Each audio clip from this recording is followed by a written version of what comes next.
Assalamualaikum warahmatullahi wabarakatuh. Perkenalkan, nama saya Alia Nur Aini Fadila dengan NIM 64250343. Baik, di sini saya ingin mengerjakan sebuah tugas paper mengenai dengan tema pendidikan kewarganegaraan. Namun di sini saya mengambil judul yaitu relevansi pendidikan kewarganegaraan dalam menumbuhkan kesadaran hak dan kewajiban generasi muda di era digital. Pendidikan kewarganegaraan memiliki peran instrumental dalam membentuk karakter warga negara yang bertanggung jawab. Di era digital, batas-batas informasi menjadi kabur yang memicu tantangan baru berupa polarisasi opini, penyebaran hoaks, dan penurunan degradasi moral digital. Paper ini membahas bagaimana pemahaman esensial mengenai hak dan kewajiban berdasarkan konstitusi dapat diintegrasi ke dalam ruang digital. Menggunakan metode analisis deskriptif kualitatif melalui studi literatur, paper ini pun menyimpulkan bahwa transformasi digital memerlukan reorientasi civic virtu atau kebajikan warga negara, agar generasi muda tidak hanya cakap teknologi, tetapi juga kritis, etis, dan sadar akan tanggung jawab sosialnya terhadap negara. Kata kunci di sini yaitu kewarganegaraan, hak dan kewajiban, era digital, dan generasi muda.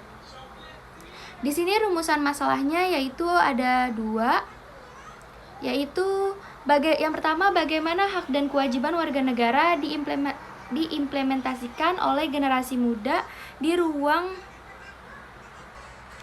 Baik, di sini rumusan masalahnya itu ada dua. Yang pertama yaitu bagaimana hak dan kewajiban warga negara diimplementasikan oleh generasi muda di ruang digital. Dan yang kedua yaitu apa saja tantangan terbesar dalam menjaga integrasi bangsa melalui literasi kewarganegaraan digital. Tujuan dari penulisan ini yaitu mengidentifikasi pola penerapan hak dan kewajiban generasi muda saat berinteraksi di dunia digital, lalu merumuskan solusi strategi untuk mengoptimalkan pendidikan kewarganegaraan sebagai benteng moral digital. Pembahasan yang pertama yaitu ada hakikat, yaitu kewarganegaraan dan warga negara menurut UUD 1945. Warga negara adalah orang-orang bangsa Indonesia asli dan orang-orang bangsa lain yang disahkan dengan undang-undang sebagai warga negara. Konsep ini membawa konsekuensi timbal balik berupa hak apa yang diperoleh dari negara dan kewajiban apa yang harus diberikan kepada negara. Hubungan yang seimbang antara keduanya merupakan pilar utama kestabilan demokrasi. Yaitu yang pertama ada konsep, yaitu kewarganegaraan digital atau digital citizen. Kewarganegaraan digital didefinisikan sebagai norma-norma perilaku yang sesuai dan bertanggung jawab terikat dengan penggunaan teknologi informasi. Elemen penting di dalamnya meliputi etiket digital, hukum digital seperti UU ITE di Indonesia, keamanan digital, serta hak kewajiban digital seperti kebebasan berpendapat yang dibatasi oleh hak orang lain untuk tidak dilecehkan. Lalu di sini pembahasannya ada dua juga, yaitu yang pertama dilema hak bebas berpendapat versus kewajiban etis di media sosial. Pasal 28E ayat 3 UUD 1945 menjamin hak setiap orang atas kebebasan berserikat, berkumpul, dan mengeluarkan pendapat. Ruang siber memberikan panggung yang setara bagi semua orang untuk menikmati hak ini. Generasi muda pun bebas mengkritik kebijakan pemerintah, menyuarakan ketimpangan sosial, hingga membuat gerakan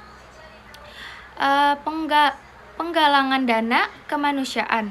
Meski begitu, kebebasan bersuara sering disalahartikan sebagai kebebasan tanpa batas. Banyak pengguna internet melupakan pasal 28J ayat 2 yaitu UUD 1945 yang menegaskan bahwa hak setiap orang dibatasi oleh kewajiban menghormati hak orang lain demi tertib sosial. Tindakan menyebarkan fitnah, menghujat kelompok minoritas atau membagikan berita palsu yaitu hoak adalah bentuk pelanggaran kewajiban warga negara. Ketika netizen Indonesia mendapat predikat sebagai salah satu yang paling tidak sopan di Asia Tenggara dalam survei indeks kesopanan digital, hal ini menjadi alarm keras bahwa pemahaman kewarganegaraan kita sedang mengalami krisis di ruang cyber. Yang pertama yaitu pendidikan. Kewarganegaraan sebagai solusi dan instrumen kebangsaan menghadapi degradasi tersebut. Pendidikan kewarganegaraan atau PKN yaitu tidak boleh lagi diajarkan secara konvensional atau sekedar hafalan teks konstitusi.